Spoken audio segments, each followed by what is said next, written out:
1. Wind swept across the moor, ruffling Crowfeather's gray-black fur as he stood among the rest of his clanmates at the crest of the hill.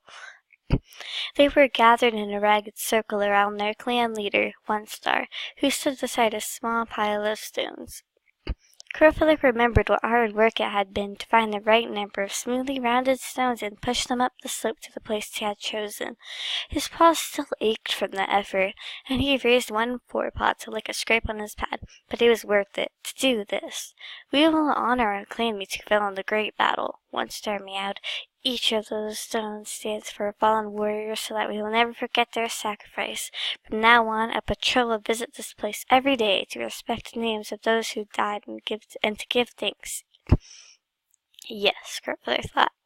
That way we'll never forget their courage. They saved us from the dark forest. The clan leader paused for a heartbeat, then dipped his head toward the brown and white Tom, standing next to him. "As our new deputy here, Spring," he continued, "you should put the last stone in place."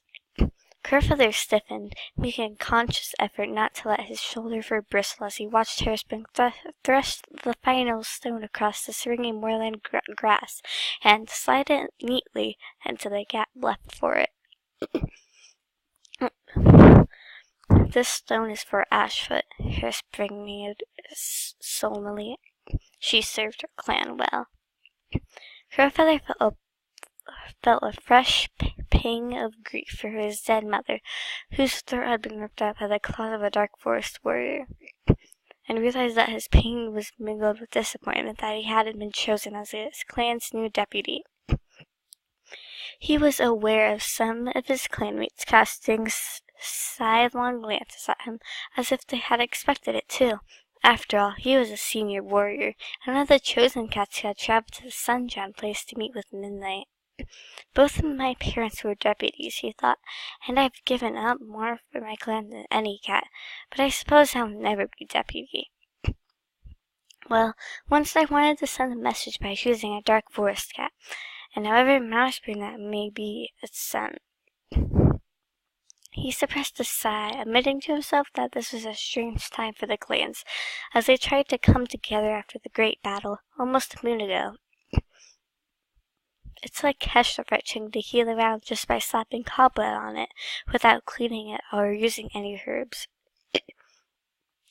Crowfeather narrowed his eyes as he gazed at the clan leader. One Star looked relaxed, content, his amber eyes gleaming as if he truly believed that One Clan was united again. But Crowfeather knew it didn't always work like that, and maybe that was another reason why he hadn't been chosen. He had been incapable of pretending that life could ever be that simple.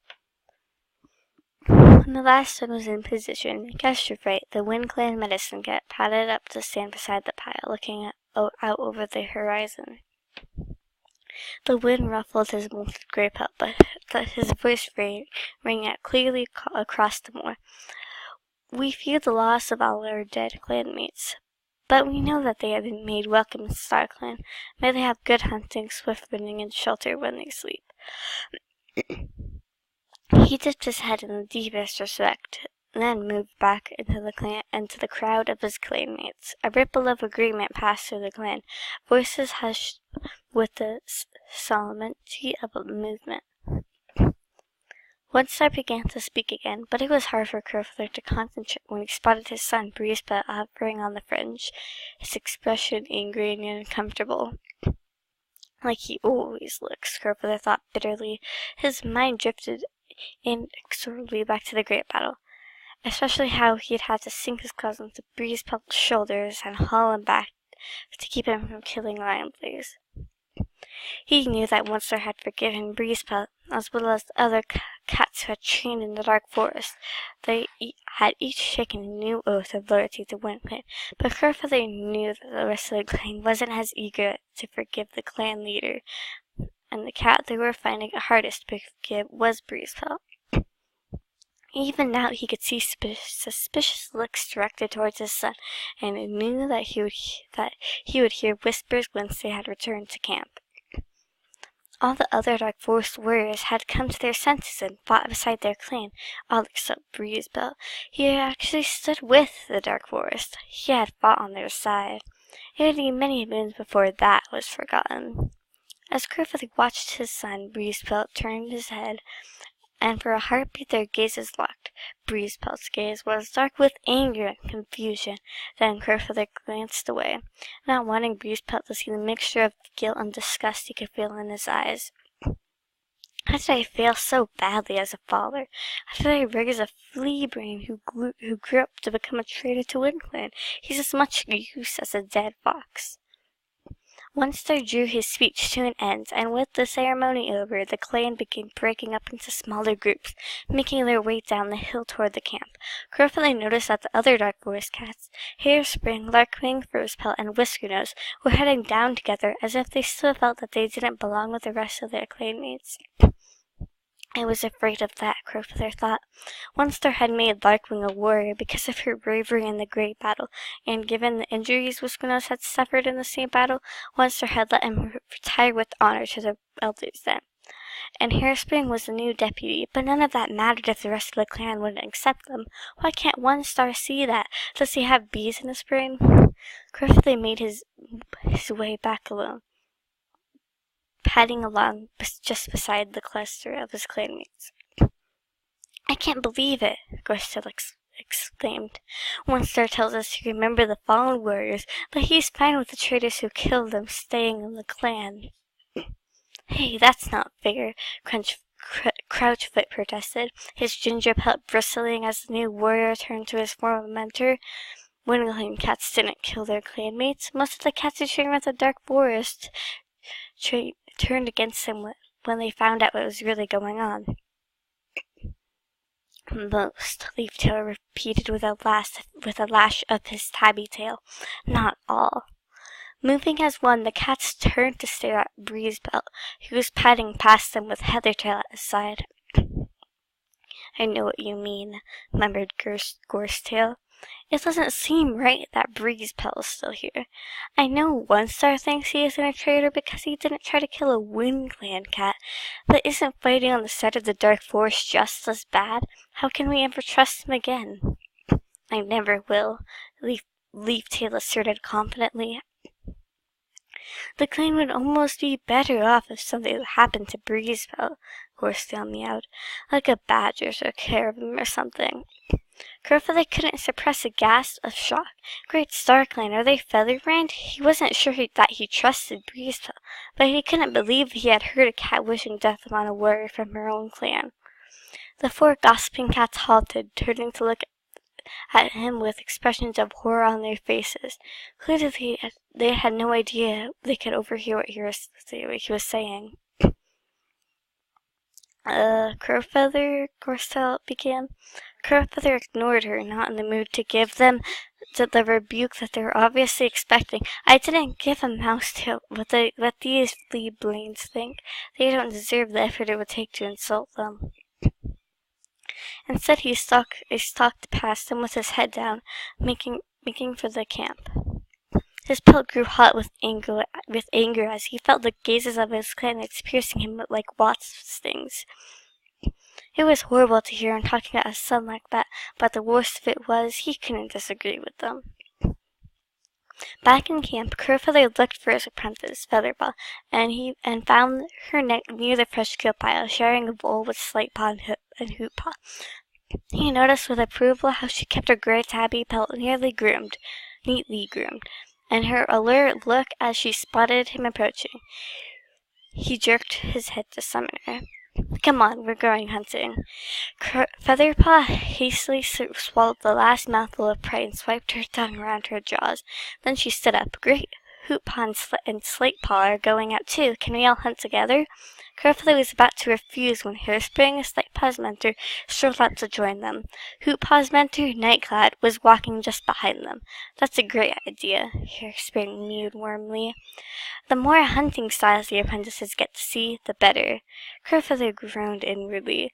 The last cat he wanted to spend time with was new deputy and Nightcloud, who was his former mate and the mother of his WindClan son. "I should have never moved with her," he thought. It was a mouse-hearted attempt to make a family of my own clan. He had been angry and bitter over losing Leafpool. He never loved Nightcloud, and she'd never forgiven him for it. Nightcloud didn't look too pleased about this idea either, but the three apprentices were exchanging delighted glances at the thought of training together.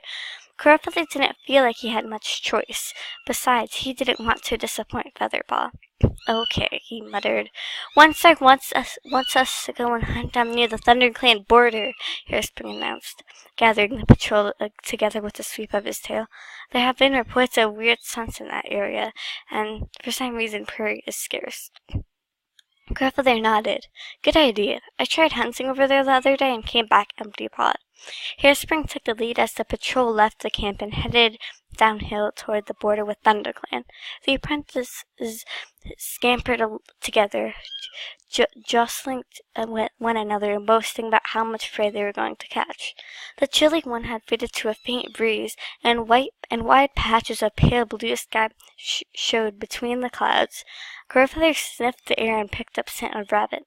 "I've got a good feeling about today," Hairspring announced. "I think prey will be running well." He sounded cheerful, though Crowfeather thought he had to be aware of the tension between him and Nightcloud, who was sulking beside Hoot-Paw as if she was trying to pretend Crowfeather wasn't there. "What's her problem?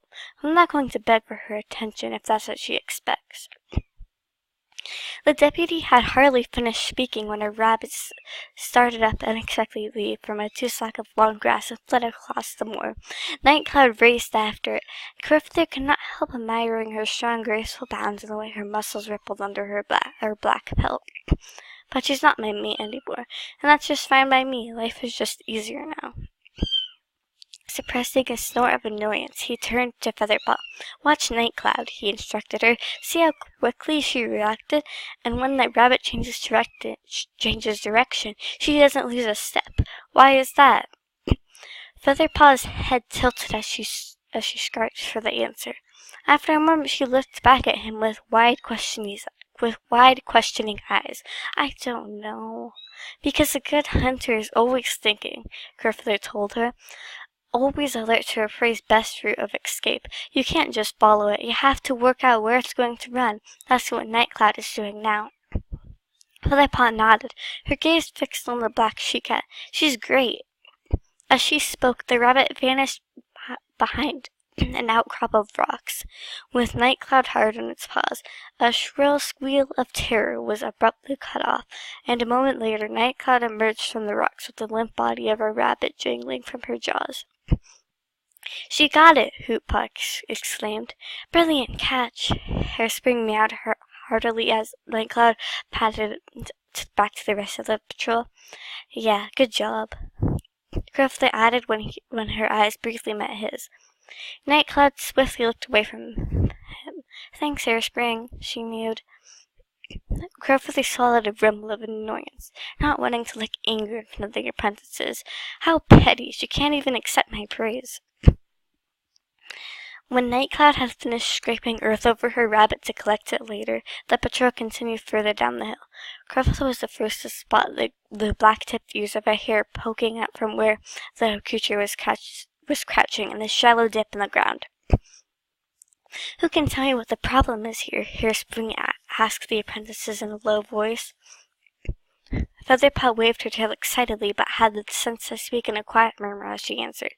The breeze is blowing up from us to the hare." "Right," Hairspring mewed, while Crowfeather felt proud that his apprentice had spoken first. "So it's going to set us long before we can get up close enough to pounce. What do you think we should do about that?"